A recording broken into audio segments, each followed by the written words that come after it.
suñu mbokk internet yi ñu ngi leen di nuyu di leen jaajëfal bu baax a baax di leen jox seen wàccuwaay alors tey ñi ngi fi nga xam ne moom moo di Grand Dakar certifié Tarba Mbaye nee naa la Moustapha Mbaye sa baay rek doon na tiitar kenn du ko laaj lu tax nga way dama koy jox mu nuyoo ñu daal di waxtaan Tarba maa ngi lay nuyu. Mira maa ngi lay fay maa ngi nuyu tamit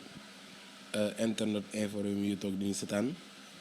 ak équipe bi nga àndal di liggéey di kontaan bu baax a baax nag ci seen teewaay fi tey. maa ngi nuyu Sénégal di nuyu àdduna di nuyu Grand Dakar ñaari télé bi ngeen ma fekk ak sama bépp soppe ak fépp fu ñu mën a nekk ci àdduna bi maa ngi la fay fekk ku nekk fi nga toog di la jox loxo alors Tarba lan moo liire way nga dem way parce que tailleur nga doon def lan moo tax nga bàyyi tailleur bi dem way. waaw xam nga doomi mbër moom kenn du ko ne demal bëre ji parce que man way nekk na ci man. doonu naa ko tamit juddu naa fekk sama papa di ko def samay bàjjen di ko def samay mag di ko def mu doon nelaw si man yeewu si man yàlla tamit dogal ni man damaa war a waykat laa war a doon noonu rek la demee. yaa ngi nekkoon ci sa ginnaaw mag di ko aw nga jikki-jikki ber sa yoonu bopp lan moo la jëlee ci sa mag bi nga doon aw. waaw maa ngi nekkoon sama ginnaaw frère di ko aw nga xam ni man moom rek laa mos a aw ci sama carrière man mosuma ànd ak beneen artiste bu dul moom. te lépp lu nekk ci man tamit moom moo ko def ci man parce que ba mu may jël di ma teg ci ginnaawam boobu xamoon comprendre ma tamit dara ci musique boobu maa ngi woy ci simb yi di woy ci mbapat yi mu jël ma teg ma ci ginnaawam teete ma yar ma jur doom tuddee ma ko jàngal ma lu bari ci musique muy Chamsa Mbaye ma koy nuyu de passage xam nga ma ànd ak moom plus d'ay 8 ans 10 ans xam nga loolu du benn fan du ñaari fan.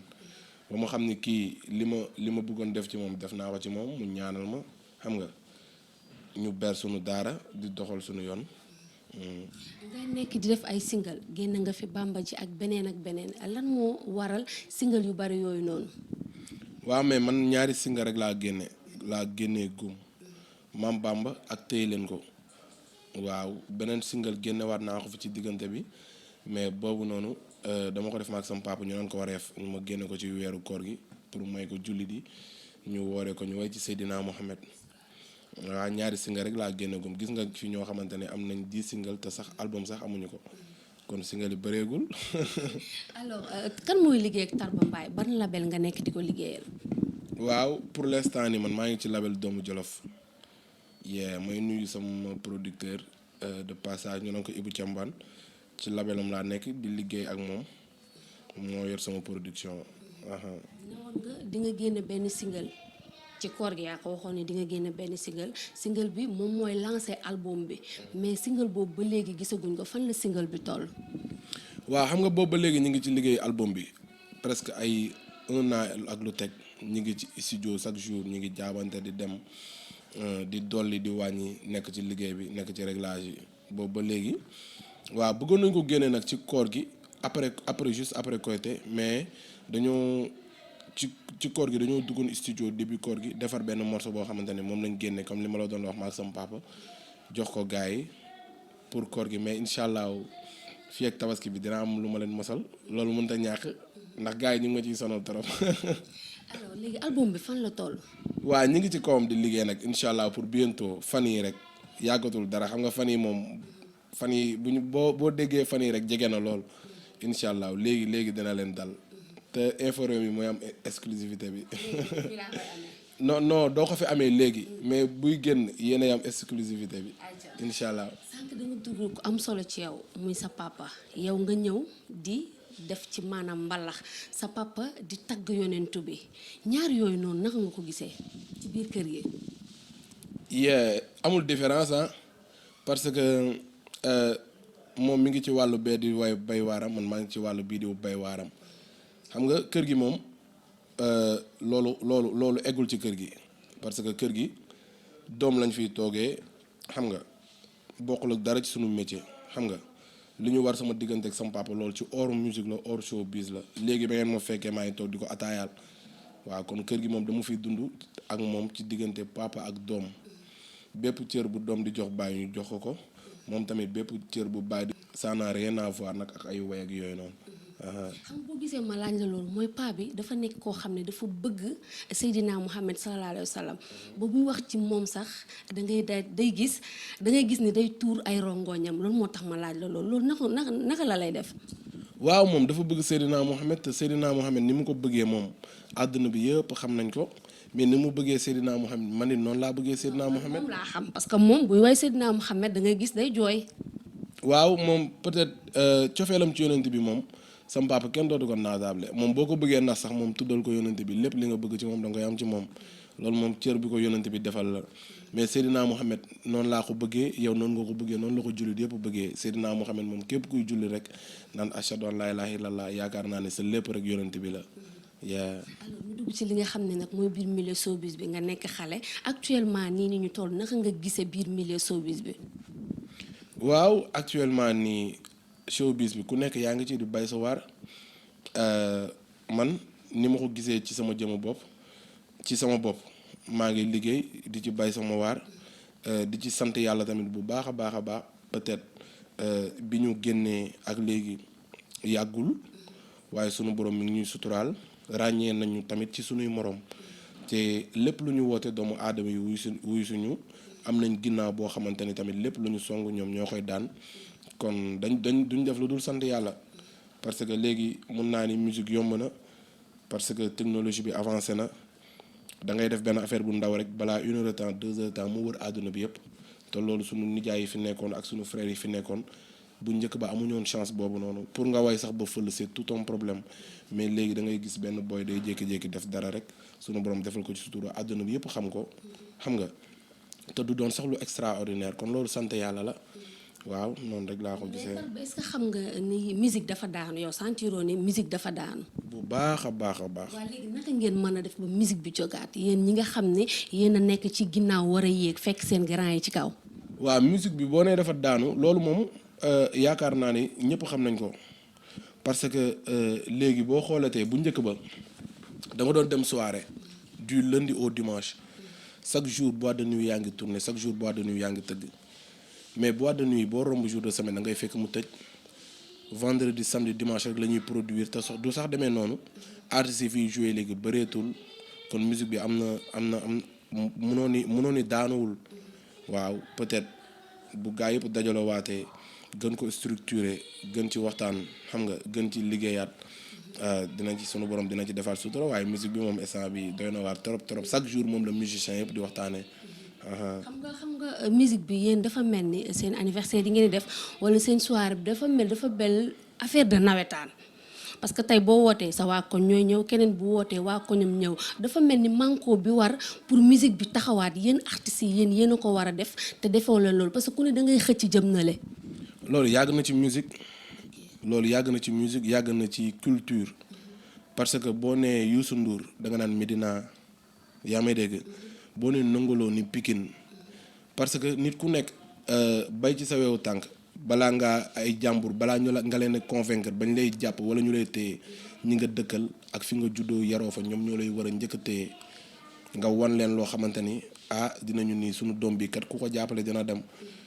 boo gisee léegi moom noonu la ñëpp di doxee ku ci nekk fi nga dëkk ngay jéem a représenté mais musique du rek fi nga dëkk tamit parce que ñun fépp foo dem Grand Dakar lañ dëkk boo nee Tarba Mbaye dañ naan la Grand Dakar ñaari tali mais man fépp foo dem ci àdduna bi am naa fay soppe su may joué fépp ci Sénégal la nit di jóge di ñëw noonu rek la demee musique moom li ko yàq moom du loolu. li ko yàq du loolu. non li ko yàq xam nga mbir moom bu xësee bay am ay yàqu-yàqu day bëri fi muy yàqoo. Tarba li ko yàq ngay wax pour nit ñi xam li yàq musique bi internet infirmier mi lay seetaan xam nga man xale la bu ndaw laa ba ma duggee ci musique ak léegi mën naa ni ba ma duggee ci musique ak léegi yàggul kon man tuuti naa di toog ñëpp di ma seetaan ma naan musique bi lii moo ko yàq ak lii moo ko yàq. am na lu ma ci xam parce que maa ngi ci biir yaa may dégg mais am lépp loo gis rek waxtaan la toog dajaloo xool nu ñuy def ba affaire yi gën a di mun di évoluer waat boo xoolee sax léegi nit ñi ci série yi lañ gën a focaliser wu xam nga place bi musique amoon léegi ci série yi nga koy gis léegi nit ñi série yeeg théâtre yi la ñuy gën a la ñuy gën a sax suivre comme musique loolu nag ñun jeune talent yi tamit dañ ci am part de responsabilité bu yaatoo yaatu xam nga moo tax daal liggéey am li may wax rek saa su nekk liggéey nañ gën a liggéey gën a structurer musique bi bañ ko def caaxaan def ko liggéey def ko métier parce que musique du ay foo. parce que xam nga yéen tamit sa mbayaan gi dafa bari trop yéen woyatoo leen daanaka yéen li ci bëri mooy da ngeen di woote soirée wala ngeen woote grand théâtre woo seeni tuddee gars yi ñëw indi ay enveloppe ngeen bokk ko dem toog c'est-à-dire li nga xam ne moom mooy yëkkati musique yéen dafa tollee lool sa mbayaan jee ëpp. waaw mais Sambay Mbayaan yàgg na ci ay woy parce que ñun duñu ay nigérien duñu ay américain ay sénégalais lañ te woy dafa am loo xamante ne moom la baaxoo ay woy dafa am loo xam ne moom la baaxoo nga gis sa nit gis sa géer parce que ñun ay géwal lañu c'est normal nga gis sa nit gis sa géer mu bëgg la di la jàppale nga wax ko di woy sa yaay di woy sa baay di woy sa maam loolu dafa yàgg cosaan la loolu kenn mënu ko dindi ci mbalax mais lépp loo gis rek dañ ko war a structurer dafa am yoon te yoonu musique bi war a jëmale musique kanam ñun jeune talent yi am nañ ci part de responsabilité parce que boo xoolee jeune talent yi Sénégal instant bii ñu toll ñu ëpp li ñuy consommer ñoom ñoo ëpp ci li nit ñi di consommer que mag yi peut-être wala ñi fi nekkoon parce que jamono bu nekk ak sa jamono ñun sama morom yi ñun ñoo maaseeg génération bi ñoo maaseeg xale yi ñu wax ak ñoom ci lay gën a yomb ñu dégguñu que ñu leen mag peut-être wala ñi fi nekkoon di musique xam nga kon boog ñun dafa laaj lépp lu ñuy def rek wala lépp lu ñuy wax wala lépp lu ñuy way rek ñu xoolaat ko parce que jeune talent boo fi gis bu génnee album wala mu génnee single partout foo tourné da nga koy dégg xam nga gars yi xale yu jigéen di ko sinap nit ñi bëgg ko te yow te way bu diglewul yeetewul ay naxaate la yow sa musique mun nga ci jàllale message boo xamante ni képp ku ko dégg kat dina ne lii kat waaw lii dama koy dund parce que loolu mooy ay way ñu fexe di gën a xool thème yi ñuy way gën a defaraat suñuy musique xam nga loolu dafa am solo quoi parce que ay way moom ak musique fa mu nekkoon ba léegi jugu fa te maa ngi gis nag grand yi fi nekkoon tamit croiser les bras commencé jug di génnewaat ay produits bëgg a duggaat ci marché bi loolu sax daf cee baax.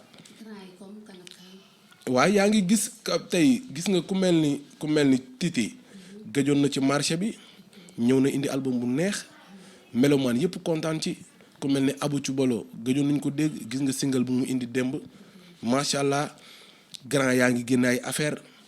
loolu da ciy baax jeunes yi nga xam ne ñu ngi doog a tàmbali xam ne ñoom fi ñu teg affaire yi du foofu affaire yi liggéey la da ngay liggéey way lu leer way ay thème nit ñi mën la dégg ñu bañ a naxante sunu bopp quoi. alors gis tamit que ni sa diggante ak Pape Diouf lan moo ci nekk parce que da nga rangé wu de trop ci côté ci Pape Diouf laa ëpp lu mu lay gis par rapport ak yeneen artistes yi nga xam ne yéen a bokk génération. waaw man rangé wu ma ci kenn man moom ci sama bopp laa rangé wu. non dama lay gis ci ay soirée Pape Diouf ci ëpp ci yooyu ngay dem. Pape Diouf da nga koy gis ci samay soirée ak samay spectacle lu ñu sekk la rek mais du question de rangé wu moom sama mag la. duma ko taay di wax sama frère la ma yàgg koo bëgg ba ma nekkee xale tu vois sama carrière li ma ci suivre Pape dafa bëri trop boobu li ma ko suivre li ma ko topp bokk parce que man dama yàgg fréquenter ay boîte de nuit yàgg fréquenter ay soirée yàgg bali Pape Diouf musique am yàgg maa neex mu nekk grand boo xamante ni nag topp na ay magam topp ay nijaayam topp ñi fi jiitu woon root ci ñoom xam-xam ba suñu borom defal ko li mu ko defal ñun nag ñu ñëw démarré gis ko moom mu nekk ci sunu kanam ñu koy baale ji di ko déglu ay wayam neex ñuy root tamit ci moom mu nekk sama frère lépp lu ma ko jox mu delloo ma ko mu bëgg ma di ma safoo respecté ma di ma conseiller nekk sama frère loolu rek lañ seeka mu nekk tamit nit ku baax mu bëgg ma famille bëgg ma jabaram bëgg ma ñoom ñëpp bëgg ma vraiment ma koy nuyu de passage. alors sa relation ak yeneen artistes yu ndaw yi genre ku ci mel ni Wally Sidi Diop ak ñeneen lan la. waa jàmm la ak salaam Waly Sidi Diop El Hadj Momo Dieng ñun ñëpp ay frère lañ ñun ñëpp jàmm lañ sekk même bu affinité bi amul sax noonu. waaw parce que peut-être fréquentation yi modul benn xam nga nit moom xarit kenn du ko tànnal kenn yàlla mooy boole ay nit mais ñun ñëpp jàmm lañ sekk ku ci mel ni Waly suma frère la Momo suma frère la fu ñu gisante dañuy waxtaan ka foore mu wax ma li nekk ci moom envers moi man tamit ma wax ko li nekk ci man envers moom fu ñu daje di fekk jàmm waaw bokk ndey bokk bàyyi nan la demee. ñu jëm nag ci li nga xam ne mooy cappaandoo ji muy soirée bi ngay waajal kañ lay doon ak ticket yeeg genre yooyu yëpp fan lay xewee. waaw ñu ngi waajal benn soirée boo xamante ne lendemain tabaski lay doon incha allah fële ci 5 mais avant boobu ñu ngi jouer benn concert samedi. le 3 août ma ciy profité di invité sama fans yi yëpp incha allah concert bi terrain Akapes lay doon mu nekk anniversaire Kirène avec Orange ñuy fêté seen 10 ans ma koy joué en live incha allah ma ci woo sama soppe nekk ci banlieue yëpp waa Parcelles Pikine Guédiawaye ñëpp maa ngi leen di invité ñu ñëw samedi le 3 août fekk ma terrain Akapes à partir de 17h à ne pas manquer. soirée bi lendemain tabaski la incha allah 5. buñ ci jógee le 18 ñu ngi def benn concert plage BCEAO La Payotte kon ni ñu koy defee chaque été incha allah dimanche le 18 à partir de 17h premier dimanche rek après tabaski bi. soirée bi dañ ciy laalaale ci son yi nga xamante ne nii dafa war a bokk ci album bi. non son yi bokk ci album bi mi ngi commencé daw par ñu ngi commencé laal ay affaire par nànk-nànk loolu mënul ñàkk. léegi xanaa dañuy may benn son boo xamante ne nii rek acapella lay daan ak ay bu jigéen ñi dee téeméer benn laa ci taamu te yow laay béy bi ca dëgg man de taamu naa la ba nga doy ma ba xol bi demee élection yow la jëm ji votel yaay reeni xol be am jëlal sa yëf yow jëlal sa yëf sama xol yaa ko moom béy bi bokk ko kenn am jëlal. waaw kay foofa toj na Cheikh Tarba moo ma ko may acu looy tàggoo. waaw di kontaan bu baax a baax ci seen teewaay fii vraiment di leen bëggee bu baax a baax Infos Rewmi moom ak Tarba Mbaye yàgg na trop depuis ba ñu tàmbalee ba léegi lépp lu ñu def rek da ngeen ci ñëw di ci jàpp te doole jun ndox la te ñun moom suñuy doole yéen la parce que yéen ay fësal suñu liggéey lépp lu ñuy liggéey yéen a koy wane ba doomu aadama di si jot kon amuñu seen fay maa ngi profité di baaluwaat ñëpp àq di baal ñëpp àq ku ne xam ne ñi ngi jëm ci tabaski di baalu nag suñu soppe yëpp àq di baalu sama incha allah ñu ngi jëm ci tabaski boo ñëwee ñu def spécial bu neex ma génne 3 pièces yi ñu waxtaanee ko di baalu àq nag sama dëkkandoo yi parce que ku ne xam ne dëkk ak artiste daa métti chaque jour événement yi chaque jour programme yi di nuyu waa Grand Dakar ñaari tali benn tali HLM waagu ñaay rue 10 Fache HLM Gueule Tapée Médina Pikine Parcelles Guédiawaye banlieue bi ak fépp fu soppee Tarba Mbaye nekk rek ci Ndakaaru fukki penc yeeg ñaari ak si àdduna ak Sénégal maa ngi lay fekk fi nga nekk di la jox sa wàccuwaay di leen wax ni nag maa ngi leen di dénkaat samay loxo di leen dëkk samay loxo di sàq seen ñaan parce que ñun ay xale lañ mënaguñu dara amaguñu dara te lépp lu ñu mën tamit yéen la lépp lu ñu am yéen la di leen xamal ni incha allah dina yàgg te dina neex ndax luy naaw a neex a sànni bëggee